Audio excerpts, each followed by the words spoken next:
খালেদা জিয়ার পাশে ছিল সব দুর্নীতি সরকারি অফিসের টাকা চোরের লোকেরা। আমরা যদি সরকার গঠন করি 2001 থেকে 6 পর্যন্ত যে দুর্নীতি করেছিল তারা সেগুলোর বিচার করব আমরা।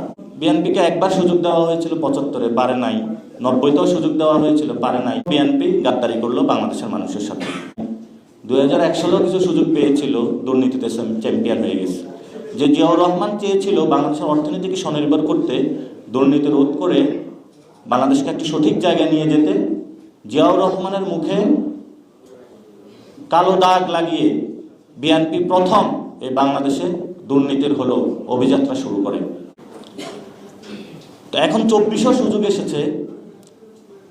এখন তো আমরা এই পরিস্থিতির মধ্যে পড়ে এসে আয়সা 24-এ 2000 লোক আবার শহীদ হইল।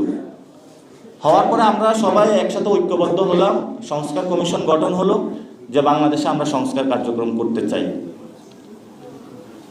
ওনারা বললো যে বাংলাদেশে সংস্কার করা যাবে না, এবং সংস্কার কার্যক্রমকে ঠেকিয়ে দেওয়ার জন্য ওনাদের সবচেয়ে যে বিষয়ে সংবিধান জানে, যিনি সবচেয়ে বেশি সংস্কার চান মনে প্রাণে, তাকে পাঠাইলো সংস্কার বিরোধী কার্যক্রম করার জন্য সংস্কার কমিশনে।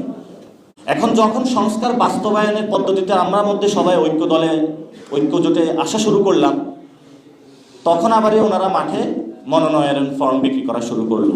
জায়গায় জায়গায় হরতাল, জায়গায় জায়গায় হলো রোড ব্লকের, এই জনের বাড়ি ভাঙচুর করতেছে, ওই জনের বাড়ি ভাঙচুর করতেছে।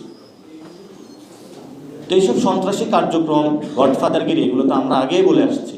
এগুলো যদি বন্ধ না করতে পারি, বাংলাদেশে আসলে সুষ্ঠু গণতান্ত্রিক প্রক্রিয়ায় আমরা যেতে পারবো না।